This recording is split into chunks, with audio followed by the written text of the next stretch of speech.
Hello,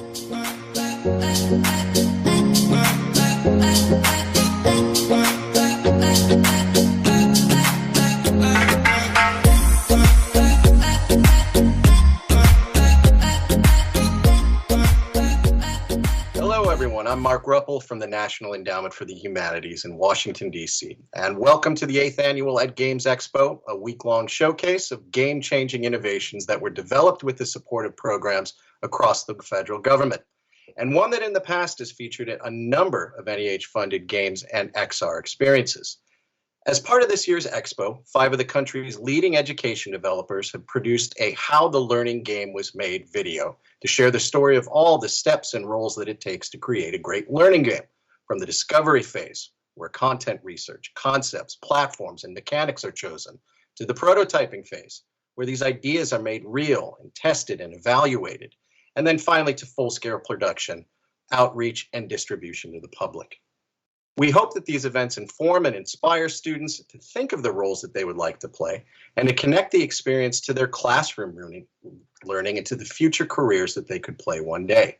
And in the case of our event today, to learn about how the humanities, our own histories and cultures, the art we make, the stories we tell, our unique communities and connections to the past can become the focus of powerful game experiences that provide us with perspectives simply not possible in other platforms. Today's How the Learning Game Was Made video features a game that was funded through an NEH program called Digital Projects for the Public, which supports games, mobile apps, virtual reality, and other digital experiences. The center of this project is Walden, the celebrated book from author, transcendentalist, activist, and environmentalist Henry David Thoreau. The book is about Thoreau's journey into the woods and away from society, trading the creature comforts of life for something closer to nature, to live deliberately, as he calls it, to see what truly matters. Walden, a game, is an open world game that asks players to do the same, to balance sustenance with inspiration, to find beauty in nature while tending to an empty stomach, to pause and watch the sunset from Walden Pond while sitting in tattered clothes. It's a game that asks us to slow down, in other words, which we play in a world that moves at blinding speeds. It's a game that showcases the best of what the humanities can do and the innovations possible in engaging with them. We learn about Thoreau's work, sure, but we also learn about ourselves in the process. After the story of the Walden video ends, please stay tuned for an engaging Q&A that I will moderate with Tracy Fullerton, director of the Games and Innovation Lab at the University of Southern California, and a group of high school students who have watched the video and are interested in game design. Now, without further ado, off to Tracy in Los Angeles. Hi everyone, I'm Tracy Fullerton, the designer and director of Walden, a Game, and I want to welcome you to How the Learning Game Was Made with the Walden team at the USC Game Innovation Lab. We are really excited to show you about the process of making a game like Walden, and we hope that learning about our process might inspire you to make your own games about topics that you love. So Walden is a first-person open-world game where you play as Henry David Thoreau, who was a writer who went down to live simply in the woods of Walden Pond to see what a life lived close to nature had to teach us about the world. Let me show you a short trailer.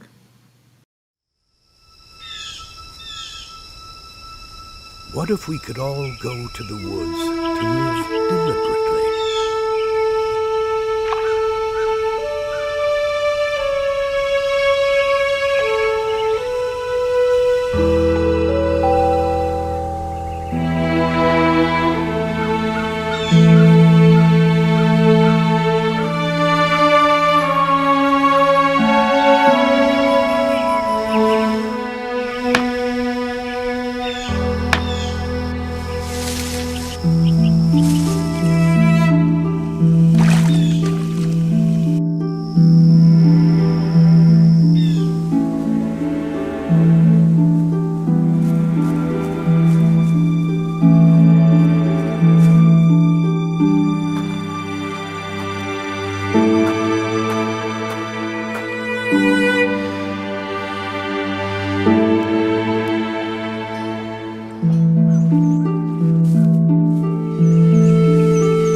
Play as Henry David Thoreau in Walden, a Game.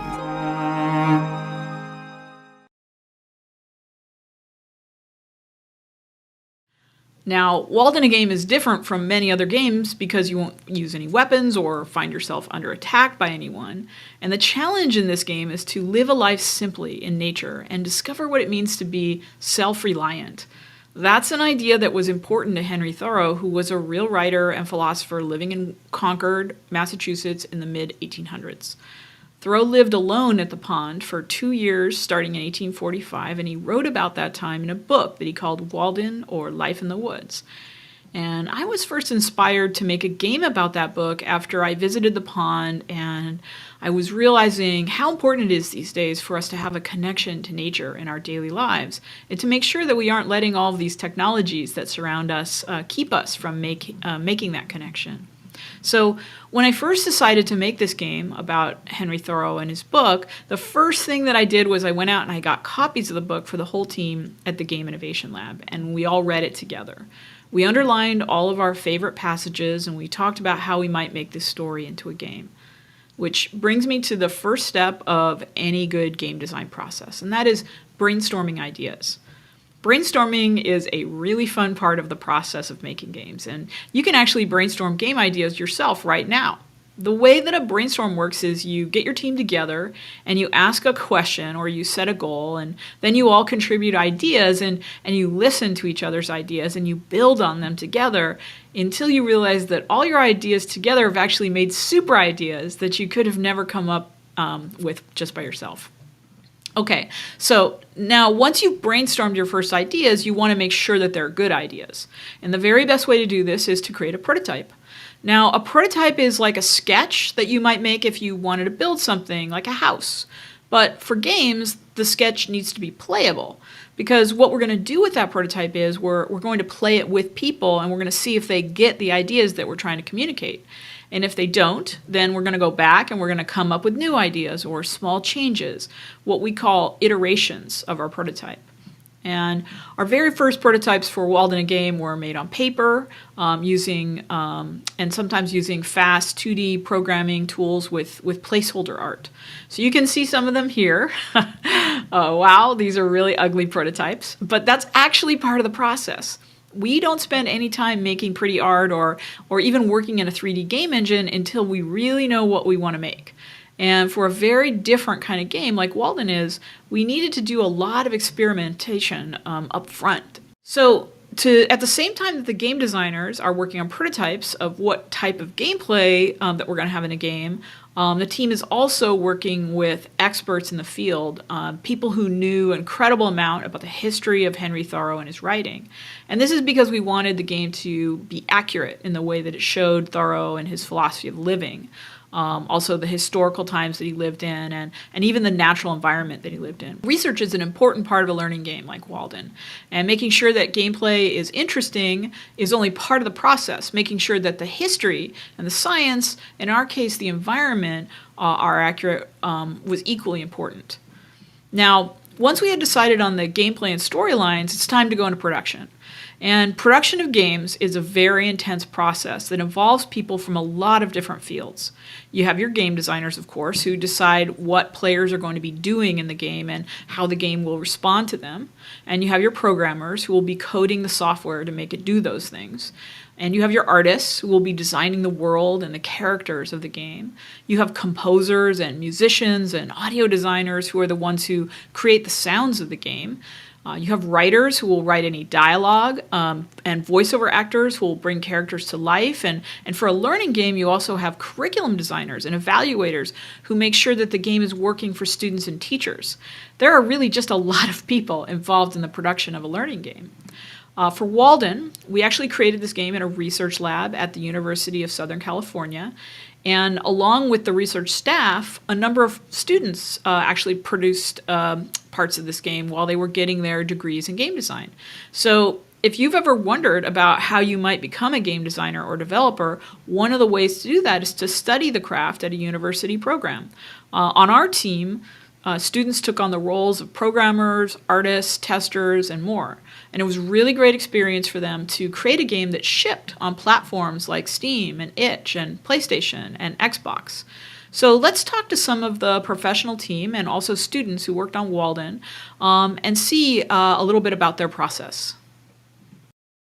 My name is Todd Furmansky, and I'm the lead programmer on Walden a Game. I've been working on Walden a Game for the better part of a decade now, and I love doing experimental work in digital media and games in particular, and so the idea of turning a piece of literature like Thoreau's Walden into an interactive work seems a wonderfully crazy idea to me. Recreating Walden Pond in a way that can communicate the beauty and vitality of the space was an incredible challenge, especially on a small but very motivated team. My name is Logan Verhoof, and I worked as technical designer on Walden. So part of making Walden work technologically was this big challenge of having tens of thousands of trees in this tiny area. And if you walk around the game, you definitely feel it. It feels like a forest. There's also a lot of design challenges, like resource distribution in an open world game is very different from a linear game, of course, where this sort of game like Walden, you can be anywhere in this entire world at any given point in time with a completely different set of needs or different sort of state, and our resource distribution needs to respond to that, not necessarily support it all the time, but be interesting in some way. And early on, I remember drawing a lot of maps of resource distribution throughout the world, like, okay, berries here, and different seasons would have different types of plants available, and that was really fun design work for me. So my name is George Luif. I'm a third-year interactive media MFA student, and I work on Walden as a PlayStation programmer. I work right next to the lead artist of Walden and the lead programmer of Walden, so I'm in a good spot. I can basically just ask things. Because I'm a student, I'm also learning always and exchanging knowledge with them. My name is Lucas Peterson. I was the lead artist on Walden. I've been working on Walden for at least 7 years. Well, initially, Walden was going to be set on paths. When we switched to Unity, we decided that we had the power to open the entire pond up for exploration. And that really piqued my interest in being able to really sculpt everything, every detail, every tree placement was kind of under my control, and it felt like it was a great opportunity to make a really natural environment and bring it to life by mimicking nature as closely as I could. Hi, I'm Michael Sweet, and I'm the composer and audio designer for Walden. So remarkably, Tracy's dream was to make this game about Walden, and Tracy and I have been working for a long time, and coincidentally, I live only about 3 miles away from Walden Pond. So what was really awesome for me was that I was able to do location recording. So I was going out with my little portable recording and recording birds and insects and placing them in the game. And we tried to be as accurate as possible. So we talked to bird experts, for instance, and the kinds of birds that were in the time of Thoreau and the kinds of birds that he would be hearing. And we also took the world pretty seriously. When you go through a day, there are more birds, say, at dawn and in the evening, just kind of to mimic and be as realistic as we can to portray the type of environment that Thoreau would have heard. So the composition of the music is based on several different ideas. There's kind of a rhythm to daily life that there is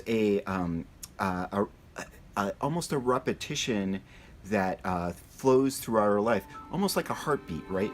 And so I fused some of those ideas into the score, so we have these heartbeat type elements fused within the music that is kind of in a style of minimalism, but then we also grow it to be more emotional or more contemplative, to mimic some of the feelings that he might be having in the world as he explores, as the character sort of moves around and discovers new places in the world or places of introspection where they're kind of looking inside and things like that.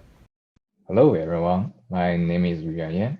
I'm currently a master student of USC Games, majoring in computer science game development. I work as the console programmer for the Walden team, specifically for the Microsoft Xbox Series. And guess what? Game development could also be your path. And maybe one day I will see some of your talented game developers in the industry. Hi, my name is Rhonda. I'm currently a third-year MFA student at the USC Interactive Media and Game Design Division. I'm a game designer and also a gameplay programmer. I have a huge passion on creating games that are engaging and thought-provoking. Now I'm working on Walden, a game educational version on Chromebook. Hi, my name is Michelle Ma, and I'm a student at USC's Interactive Media and Games MFA program. Currently, I work on Walden for Chromebook, and my background is in technical art. Hi, my name is Matthew Hamilton. I'm a PhD student in education at the University of Southern California. My role on the Walden team now is helping to develop the curriculum around the game. I'm a former language arts and social studies teacher. I study how people learn through playing and making games.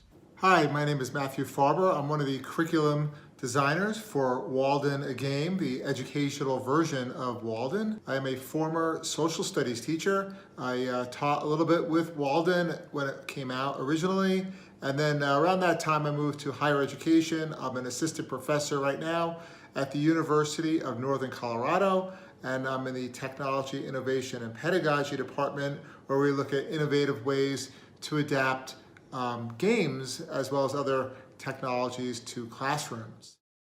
So I think you can see that the team behind this game was really dedicated, talented, and diverse in terms of their backgrounds and skill sets.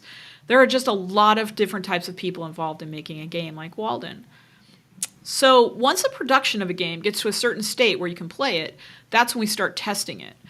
We test for a bunch of things. Of course, we test for bugs in the software. That's called quality assurance, or QA. And it's very important so that people at home or school, when they get the game, can play it on their own machines.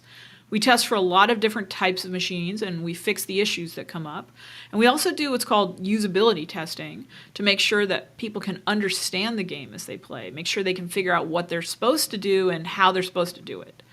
And for a learning game like Walden, we test to make sure that teachers and students can use the game alongside their lessons, and that the game will complement those lessons and allow students to really understand what Thoreau's experiment was all about. And we made the game free for classrooms so that any teacher who wanted to could use it, and they have been.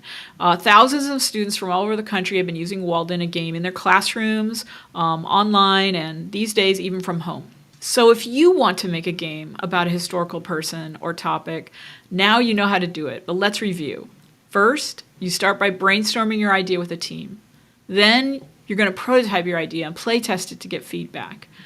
Next, you're going to iterate on it. You're going to make changes until it's really working well. And when you're sure your design is ready to go, then you would go into production with your full team. And finally, you do QA and usability testing to make sure that your game is bug-free and easy to use by players at home. Now, one thing I want to make sure you know, you don't need a big production team to make a great game. You don't even need to know how to code to get started. In fact, you might start out by making a board game about an event or person in history that you're just really interested in. I want you to be sure and understand that a big 3D game production can wait. The most important thing is getting to work on your ideas now. And you can do that with simple art supplies and index cards or any kind of digital tools you already know. Once you've got a game about an interesting topic, make sure to play it with your friends and classmates. Maybe you can even lead a discussion in your class about how you made your own learning game. I want to thank everyone for participating today, and I'm really looking forward to your questions. So hello again, everyone. Tracy, it is so good to see you again, and to have a chance to sit down with you, and especially all of the incredible students out there to talk about Walden a Game. For those of you who don't know, quickly, Tracy is an experimental game designer, professor, author, and founding director emeritus of the USC Games program.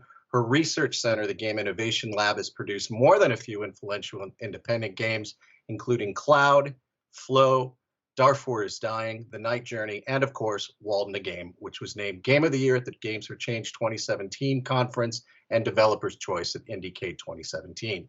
And if you're interested in her process, Tracy's also the author of Game Design Workshop, a play-centric approach to creating innovative games, a design textbook used at game programs worldwide. And she's also the holder of the Electronic Arts Endowed Chair in Interactive Entertainment. I could go on and on and on, but let's get down to it. So Tracy, I want to get started here with a question that's likely at the center of everything you do, and it's certainly something I know that I'm pretty curious about as well. What games did you play growing up or as an adult that helped you decide who you wanted to be as a game designer and what games you decided to make? And that can include for what we call, for good and bad, quote unquote, learning games.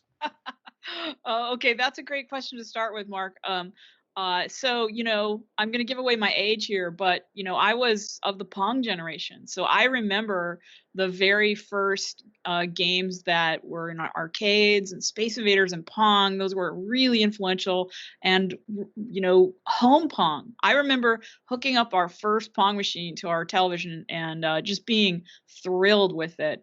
And very shortly after that, my parents bought me a home computer, and me and my siblings started making games. But I think those very early games were super influential because they seemed like something I could make, and they seemed to sort of open a door to things that were possible for me.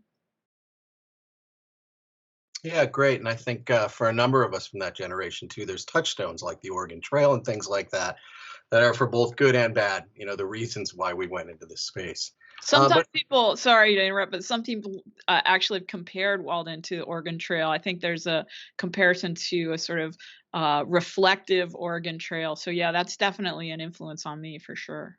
Yeah, without the threat of dysentery and whatever else may come about along the way. Questions out there, though. I think we're really here to hear from you.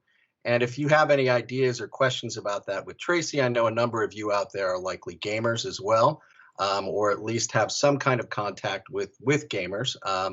Wondering what you think, as far as Tracy's process goes, as far as who she is as a designer, how she came up through this, the ways that she used her games. Any questions on your end?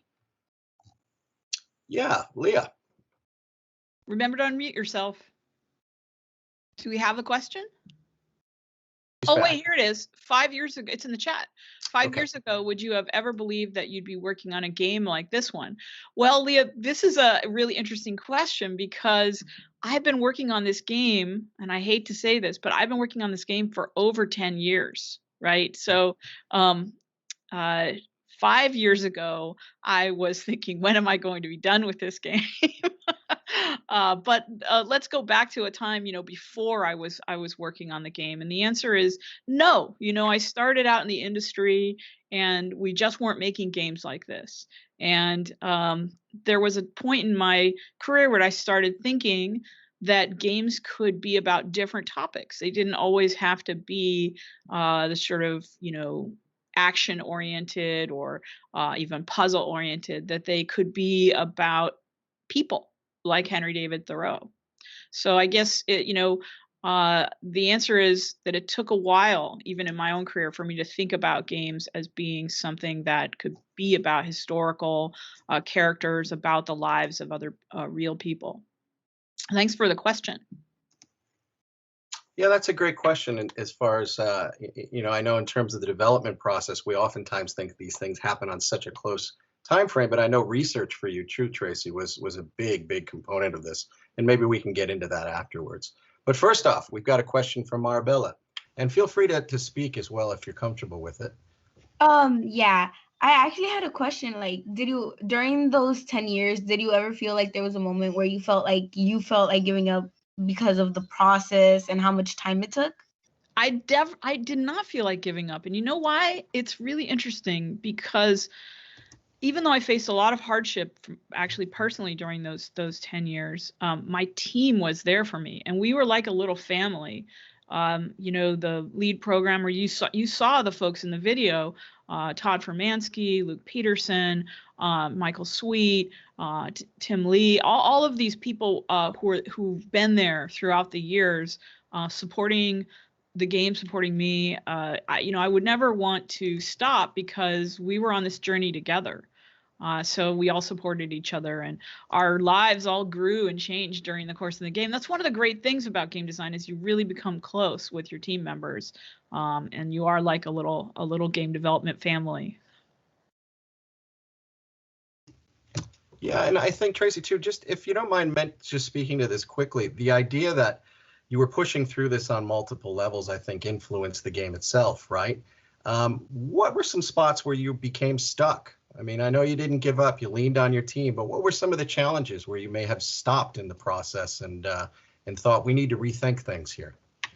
Well, as you know, Mark, we started this with no money, right? Way back in the beginning. And it was really just a personal, I don't know, kind of itch that I really wanted to explore this material, and I really wanted to make this game, but no one was funding games like this. There just wasn't anyone out there when we started way back. And I think there were periods where I thought this is sort of as far as we can go without resources, right? And the kind of miracle of, for example, the NEH coming and building this program for projects like ours, the Digital Projects for the Public program, it was sort of this miracle that saved us, right, from just having to, be at a certain level of the production, but we wouldn't have been able to get it if we hadn't put all of our effort behind it for so long. Just personal effort on this. And I think that there were moments that I wanted to stop, but that once we got the support, once people's ideas started to change about what games could be, then there was no thought of stopping, really. We had obviously hard problems. There were technical problems. There's always technical problems, but as a team, you sit down and you're like, okay, this is really hard.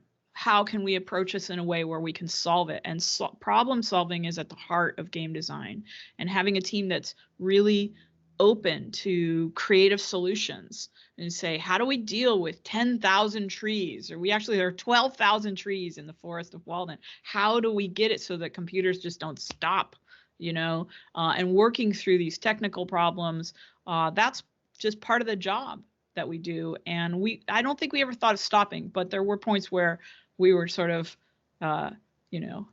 exasperated, I guess. Well, I wasn't fishing for an NEH plug there, but I appreciate it all the same. But I think it does speak to the number of different levels of game design that you have to consider, funding being a primary one, but in terms of ideas and things like that too. Let's move on to Jonathan, who has a question as well. I wanted to ask, what details or aspects did you add to make this an immersive experience? Oh, that's such a great question. I think you saw in the video Luke Peterson talking about how he wanted to sculpt the world, right? And that was an extraordinary labor of love. So we use a tool called Unity, which is a game engine, which at the time when we moved to it, allowed us to have this open world where you could walk everywhere. And that was really important because Thoreau himself was a guy who believed that you should walk off the beaten path. So if we had to make the game where you walked on paths and you only saw like the plants and animals that were right on the edge of the path, then it wouldn't be like him, because he was a guy who liked to just go, oh, well, let's walk over here today. Let's walk off the path today, right? So we wanted to do that. And we wanted every time you walked off the path, everywhere you went, for there to be new things to see, right? So there are all these little plants and animals. There are teeny tiny little animals. There are tadpoles and water skaters, as well as rare, sort of more exotic. There's like a fox that you might see on a like special night in the game. And so, we really wanted to plant all these little pieces of beautiful details. And, we spent a lot of time. That was actually, once you get the game working, once you get all of the sort of material, the basic material in there, the quests and things, and then we actually just kept on adding layers and layers of details to make sure that this world would feel really rich and alive no matter where you walked, off the path, on path, everywhere that you went in the game. And Luke was a big part of that, our lead artist. And he actually started out as a student of mine and grew to be a really talented lead artist through the process of making this game. Yes, and Michael's work too on sound, right? Oh, Where he could go out there in the middle of the night. I mean, there's far fewer cool jobs that I can imagine like that. Luis, you have a question as well. Please, the floor is yours. Thank you, Jonathan. Yeah, you mentioned earlier that you took 10 years. What part of that took so long? What? oh, I lost you, but I got the question, Luis. You got muted in the middle, but I got the question. So what part of that took so long is a fantastic question. The first thing is that we weren't doing it as a full-time job. So the people working on the game also had other jobs. So I'm a professor and I teach classes, and I was also administrator, so I was working, doing management stuff. And the people on the team also had their other jobs that they were doing, and the students were also obviously going to school. So we were all putting in as much time as we could for the first half of the project. And when you can't work on something full time, it takes a lot of time, right? I suppose if we had all been full time on it, then it would have been more normal game production where we just that would have been our job and we went there every day and worked on it. It might have cut it down by maybe a lot, by like 80%. We probably could have done the first 5 years in a year, right? If we'd all worked full time on it. But as I mentioned before, it just wasn't, people didn't think you could make games like this back when we started. We started the process in 2007, and they didn't think that you could. And so we were all just volunteering. It was a labor of love, really. And that's what took a lot of the time. Now, and the farther end, sort of as you get to the point where we actually have support, what took a lot of time were those details that I was discussing, right? We wanted it to, even though it was a game made in an academic setting and not necessarily in a, like a AAA game company like you would see, we wanted it to still feel really polished. And we wanted that open world to be full of possibilities. And so we didn't want to rush it. We want to make sure we had time to paint all those details, to get all those sounds in, to get every quest that we wanted, to get that perfectly, and to do VO, for example. We got some pretty famous actors, like Emil Hirsch is an actor who does the voice of Thoreau, and we were able to do that by taking our time. So a lot of it had to do with just wanting to get it right towards the end there. Yeah, and I think a lot of that, Tracy, is why this game, in some sense, doesn't really feel like a learning game. I think we're all, and I certainly can speak to all the students in the room here, used to games like this that we say, yeah, great, this is better than a standard class, but this feels no different in some ways than a textbook. This game doesn't do that. And I'm curious, if you don't mind, just talking for a second about why that matters. We're oftentimes told as independent designers that we can't compete with AAA designers, but I think Walden kind of shows that we can. So why does it matter, that you can have a game that's both learning oriented, but also works for people far outside of that? Oh, well, I mean, it's a great question, and it matters to me because I love games, and when I make a game, I want it to be a game that I would like to play. And as a gamer, I expect a certain level of detail, and I expect a certain level of quality of the play, and just enjoyment. And if you're just trying to shove ideas down my head and you're not letting me play, then I don't feel like you've really given me the game I want, right? So it's very important to me as a game designer that we that we have that respect, I guess, for the player and their experience, right? And I'm getting some thoughts here about also the way that it could reach a wider market. So for Walden, we didn't just want to send it to schools. We want to send to schools, and we give it away to schools for free, as I mentioned in the video, and we continue to do that, and we love that. But we also wanted it to go out into culture and to introduce the ideas of the game to a wider audience, right? So we wanted it to be something that wasn't just for schools. We wanted it to be something that is actually a cool indie game that people who are interested in, say, more kind of reflective gameplay would enjoy as well. And so that required a level of quality. Yeah, and as Leah notes here too, as you said, it would reach multiple communities within the midst of this as well. And by designing in that way, it does seem like you've given yourself a leg up in that direction. Yeah. Well, we've actually, had quite I would say that we give away about as many as we sell, right? So it's sort of I guess it's the old Tom Shoes model where you have a commercial game that's, an indie game, and I would call it a sort of moderate hit as an indie game. And then it's kind of a niche game, but then you give it away to the audiences that you care about, like the folks here. Marbella, you have another question. Yeah, I actually was wondering, like, what level of emotional importance would you say the game holds to you? That's a great question. You mean in terms of its content? It's super important to me. It was something that the love of the book, the original book, was something that my dad shared with me when I was maybe a little younger than you. So I'm actually getting emotional now. So it actually has a lot of importance to me. The idea that we should spend more time in nature if we can, or even just find nature where we are, wherever we are, and sort of have a personal relationship with nature is really important to me. And people often ask me, they say, isn't it ironic that you would make a video game when what you want is for people to have a relationship with nature, right? They often ask that question.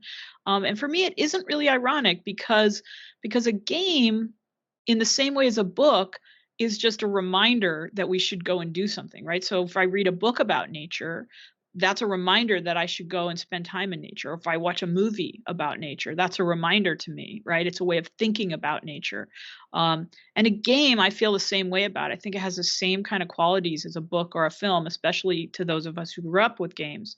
And it has the same potential to move us emotionally as something like a book or a film or a TV show, etc. Yeah, and Tracy, you put an awful lot of time into that side of things. Do you mind speaking just quickly about the research that you put into this to get to know Thoreau, for lack of a better word?